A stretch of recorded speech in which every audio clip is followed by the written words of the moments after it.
Welcome to Lair the Alchemist, and welcome to part 2 and the final part of our great Iron Maiden discussion. This is where I had a chance to visit Stockholm and hang out with some great friends and great thinkers on Iron Maiden. I just wanted to make a note that we recorded this about a month ago, and at the time, Nico McBrain hadn't announced that he had had a stroke and his health problems. So the very first question you'll hear us talking about is when we think Iron Maiden will retire, and you'll hear us referencing Nico's. We're speculating at that time that maybe Nico is suffering from a health issue, but again, at that time, Nico hadn't made any official announcement yet. So just wanted to let you know that, to put some context to it. So enjoy this fantastic episode.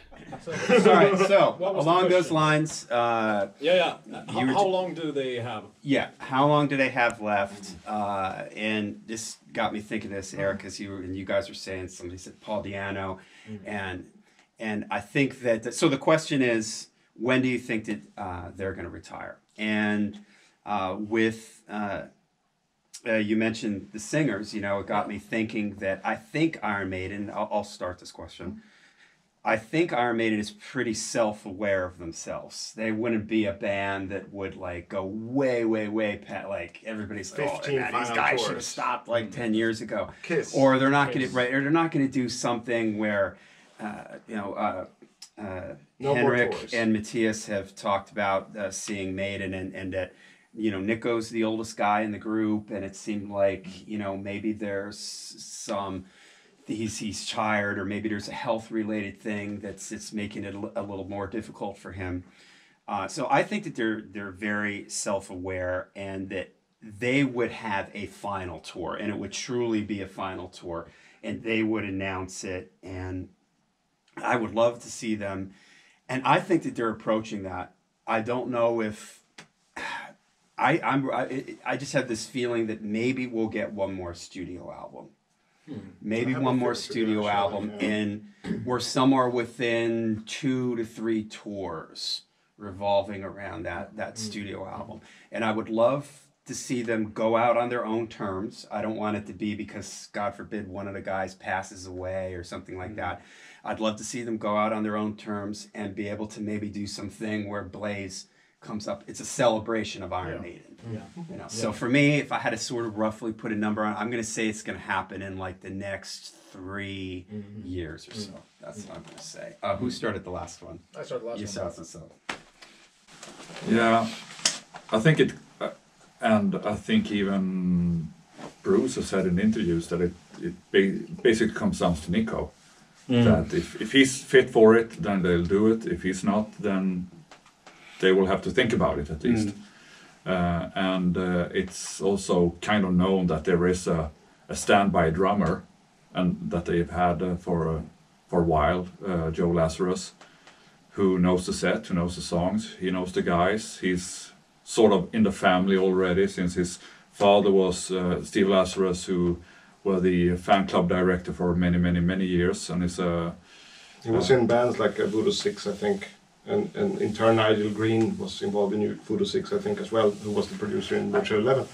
Incredible production. Yeah, maybe, I don't know. No, I think there's many connections anyway. Yeah. Isn't he Steve's nephew? I heard that. So, I don't know if they plan to, that Joe can sort of do a tour, and maybe Nico does guest appearances. Or like Glenn Tipton. Exactly. But who knows? And I hope that we get another studio album. But at the same time, a part of me, if they were to announce a final tour, me emotionally, that would be a bit too much. I would just prefer to okay, so no more Maiden gigs then. Okay, and just have to deal with that, knowing that the last tour were the last tour. Yeah, not in your mind knowing I'm going to see him in 9 months, and it's going to be the last time I ever see him. Exactly. And I mean, for that very final gig, somewhere probably in England, I guess. So if you had to be put it, kind of so intense. Too much. I couldn't handle that. So if you had to put a rough year on it, what would you guess? How many? A rough year? Yeah. Maybe in 5 years or so. Okay. Within 5 years. Yeah. I think 5 years is plausible if that's the scenario. And I totally agree with Matthias. And as you say, Bruce has mentioned this about Nico, and I felt it was very evident on the gigs on this tour that Nico was struggling, or there was something. He was playing well. He was playing very good. He was playing well, but he was. I mean, you can look at the episode. We talked about this in detail. How it's kind of professional to simplify rather than wreck the train. Exactly. Et Yeah. We talked about this. So they handle it greatly, but it's because they always said about when we can't play anymore, we're gonna throw in the towel. And in the thing I'm thinking is, when do they make the decision that they don't play anymore, they play well anymore? What's their standard? Or what's the whatever? gauge? Yeah. But to me, it's not a problem. I think they could release studio albums, but not tour if they wanted to. Yeah. If that's an easier option. Especially with Nico, he could be still the studio drummer, right? If they made an 18th album, which I also happen to believe they will. But when it comes to touring, I'm not sure.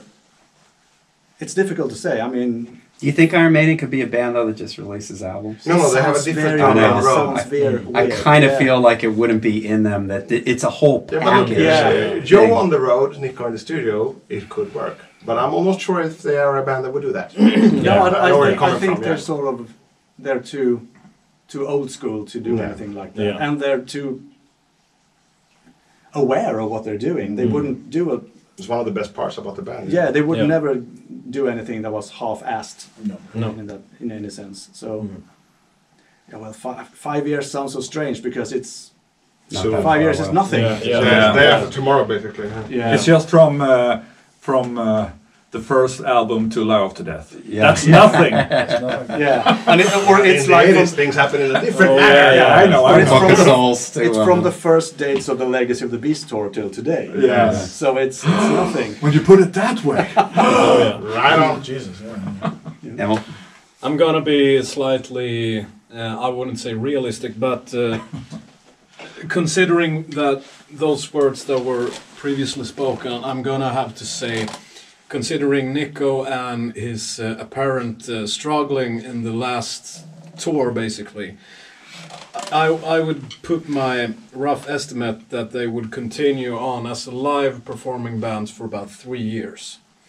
Because in 3 years, Steve is going to be 70 years old. And I remember him saying in an old interview from like the Final Frontier in 2010 or 2011 that, do you think you will be still performing when you're 60 or 65? And he was like, no, I don't think so. So, I mean, it's hard to tell considering the backup drummer as well. To me, it would be, of course, it would be great if Maiden did have a replacement drummer, but I still think it would be slightly a bit of a betrayal if they would continue on without Nico, which has been in the band for about 40 years now. Yeah. So 3 years. Yeah. 3 to 5, 5 years, 6 at the most, but I think 3 to 5 years. Okay. Yeah, we're going to talk about this a lot on the show, so I'll try to make it a little bit succinct as well. We've had people on that said, if Nico is out, it's over. A very hardcore approach to it. And when they say this, I kind of like it. Like, Nico is important, he's a backbone of the band. Maybe you shouldn't carry on without him. You know, Lazarus is a very competent drummer. But also he practices on a small kit. He's going to go straight to that 15-piece kit. You know, I don't know. There's some questions there. And as far as estimate would go, I mean, I'm sure they wouldn't do 15 final tours. No more tours. Yeah. When did that happen? 50 years ago. You know, they're not going to do that. So I think 3 years is a good estimate. 5 years tops. I don't know. I just want them to do it right. And I don't want to be the one deciding how to do it right. I think Henrik mentioned last time on our show that I'm glad I'm not the one in charge of those decisions. And I wholeheartedly agree. And I'm not worried that they would do a long farewell. Yeah. But I also hate long farewells. And even a tour or a show in London saying it's the final one, I would fancy more that they would just go on until they're done. And if they were done now, I would respect that totally. I don't need a final show. It's a spectacle. It's too much of a spectacle. I want this band to just do their thing until they can't. Basically. Yeah. Well, I've thought a lot about this recently because I've sort of had this. I mean, this is actually sort of been a source of anxiety not too long ago because I had so this past week we had the final Indiana Jones movie. That's a franchise I grew up with. There's a Star Trek series where the story arc of various characters I'm watching for most of my life that has ended. This is approaching the end within the next, I'd say, 5 years. So, and a lot of stuff you sort of see you grew up with disappearing is not particularly fun because that also very much is a reminder of yourself getting old to a certain area. I guess you yourself will disappear, which is not particularly fun. But I don't think that them taking in someone new.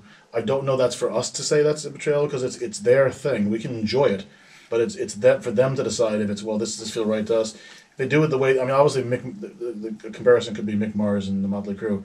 Whatever you think of that band, and I'm not a fan by a stretch of imagination, they did not handle that well. Obviously, he did not want to leave. And that's been a circus, yeah. But if it's done in a sort of respectful way, and they and I gotta imagine they would do it that way, then I don't say then it's not for us to decide if it's wrong or not. It's for them. We don't have to like it, but it's also for them to decide if they're okay with it or not. It's their thing. It's been their thing for most of their lives. So I think that we talked about quite a bit in the last episode that I don't necessarily know we would get a final tour. I think it would probably end up being that was the final one more so. Yeah. And I think that maybe they could. I wouldn't have a problem with them potentially having someone else on with them and then Nico jumping on for a few tunes, or even maybe just Nico just doing the albums. But I do think we at least have one more album left. Actually, for the record, I would agree with that.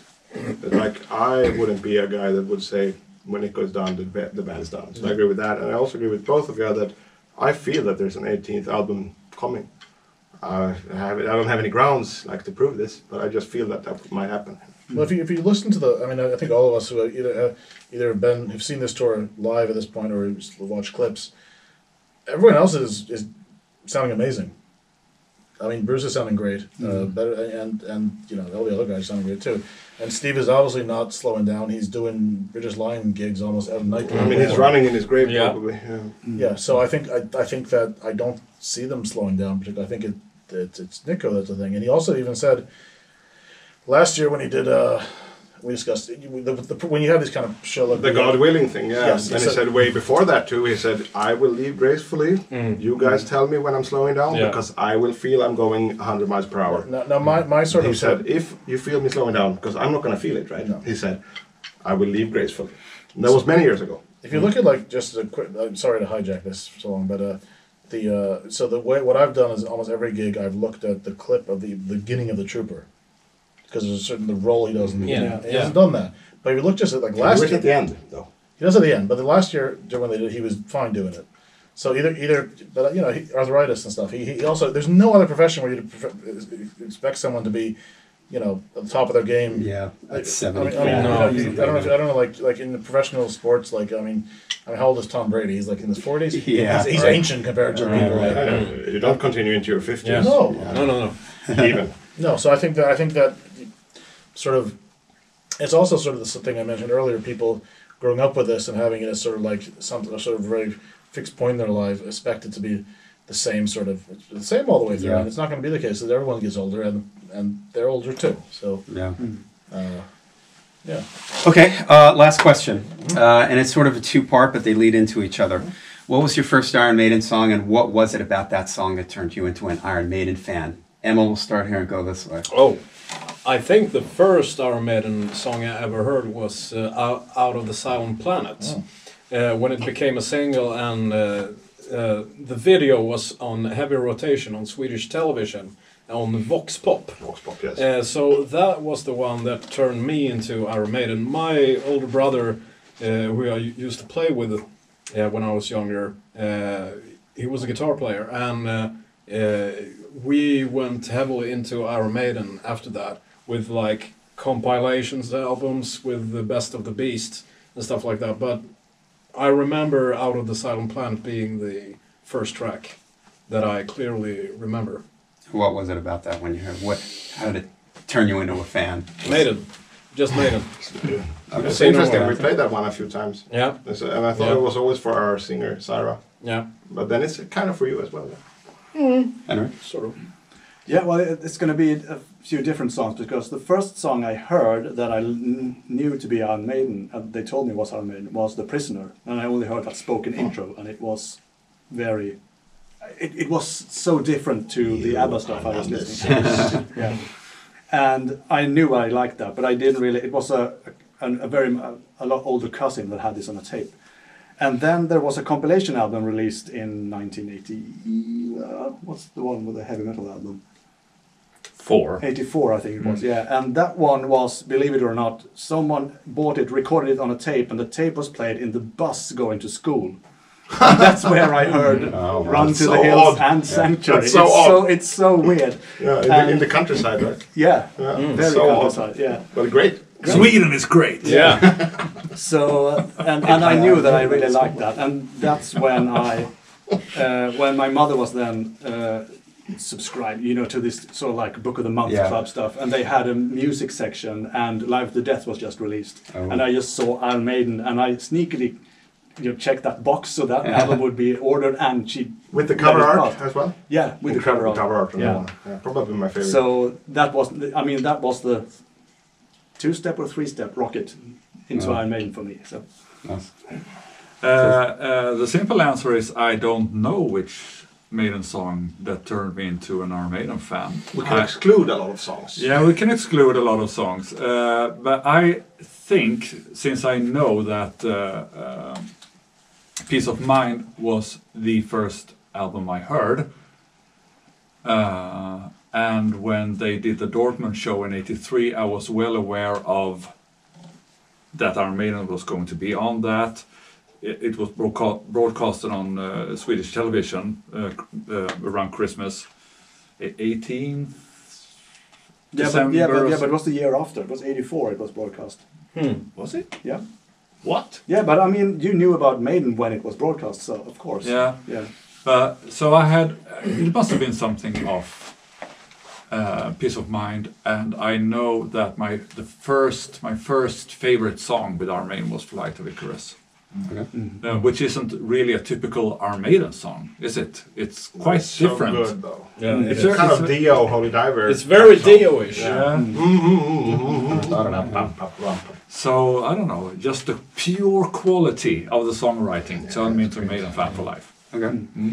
I've told the story on Maiden A to Z. I've told it on my channel, so I won't go totally into it, but we had gotten MTV come downstairs one night. At this point, I had only been listening to like AC/DC. I think I knew Black Sabbath. Kiss, of course. Kiss, Ted Nugent, some 70s, right? I had an uncle that was only 10 years older than me, so he liked Kiss, Ted Nugent, and like stuff like that. Oh yeah, Ted Nugent's So outrageous. come down, middle of the night, and the more I think about it, I'm pretty sure that I walked in on Phantom of the Opera, so that was the first thing that I heard. And as a young bass player, I always tell this story with that. I was taking bass lessons from this old country guy, and he told me, 10-gallon bass hat. players, 10-gallon hat. Bass players never play above the 5th fret. Yeah. Well, I turn it on, and here I see Steve Harris. Entire tune, This guy's at fret. One of my favorite Maiden origin stories, for the record. Yeah. It's Mine as well. so good. Yeah. Yeah. He told me. Going about downstairs, sneaking down there, turning on the TV. Yeah, Yep. And it's and we had Phantom of just the Opera gotten live at the MTV. Rainbow. Come on! Just gotten MTV.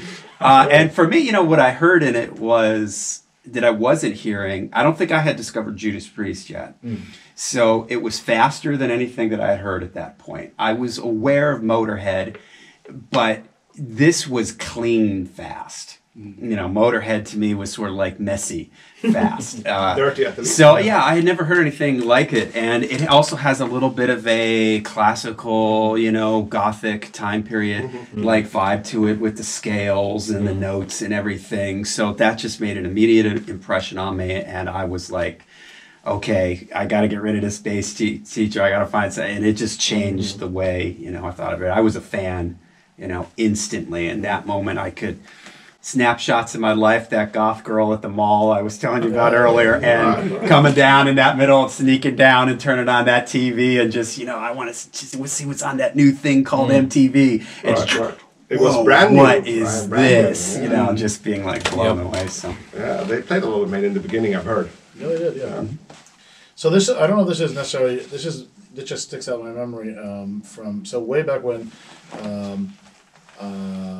This must have been probably like 98 or something. So I would go to the library to use the computers when we didn't have one at home, the internet.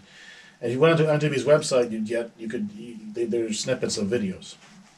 And it was like in some weird format, and it'd take like an hour to load, but you could still click sometimes, you get like 30 seconds of a song. And I got Fear the Dark, because I wonder what this is. And since I was a huge horror fan, those 30 seconds intrigued me to no end. And that's what eventually led me to sort of seek out this stuff. It seemed spooky, was cool. It was not quite like anything I'd heard at that point. And that kind of intrigued me to search on.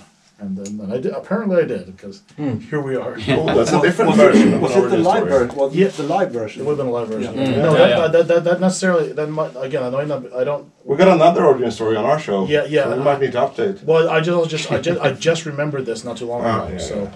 but I think that all this would have happened around the same time. So that So. Late 90s. Yeah, but that was the first, because then I only heard 30 seconds, and then it would take a long time before I'd be able to hear any more. Right. I didn't know how to have the means to go get the fucking CD. I thought you were going to say before the song started. No, so that probably syncs up with the other one I said, just like it was slightly earlier, and then it took. No, it does sync up, yeah. Yeah, because it took a while for me to do anything about that. So that's what. For me as well, I told this story in the way start of the show. I've heard 50 Iron Maiden origin stories since. But it was my cousin, half a year younger, so pretty much same age. He got really into drawing monsters. And then this is a new part of it, because I asked him, like, why did you pick up Best of the Beast? I knew because there's plenty of monsters on it. But exactly why, it was apparently my dad, my dear father, gave him a sort of a check, the voucher for a CD. That you could, like a very easy Christmas present to bring around. And that was actually it. He went into the shop with the voucher and he found Number the Beast. So if you fast forward a year or so, he was just 10 at this time. He was just 10. Fast forward a year, he's 11, and I'm coming to 12 at the end of that year. He comes over for some kind of summer hangout at my place or my parents' place, and he puts on, and I recall it as the first song I registered, maybe not the first song that played through the speakers, was Bring Your Daughter to the Slaughter. And I like the storytelling bit, like, honey, it's getting close to midnight, and that kind of stuff. It's a song that I may not focus so much on these days. I did the episode with Henrik and with Eric. I can't recall what I said then, but it was probably the first song at least registering Iron Maiden. And then when Brave New World came out, it went haywire. Every time it was on TV, I would crank up the mono speaker mounted at the side of my boy room TV. And I had the record, but I was still like, it's on TV. Let's blast it. So Wicker Man gets an honorable mention. If it's on TV, it's an event. Yeah, it's on TV. It's an event. It was a big thing back then. It was. So that would be it. And then, of course, a very, very fond memory of seeing the posters for the show around town. And Bruce Dickinson is in there, and I don't know, not much internet and shit. So I just knew that that's the guy that wasn't in when I became a fan, because it was still Blaze at that time. So I called my friend, a good friend, who's still a great friend of mine, called him and like, Bruce is back. We gotta get tickets. And it's the first time I kind of produced an event as attending it, because I was 12 and turning to 13. I was 13 when the show actually went on.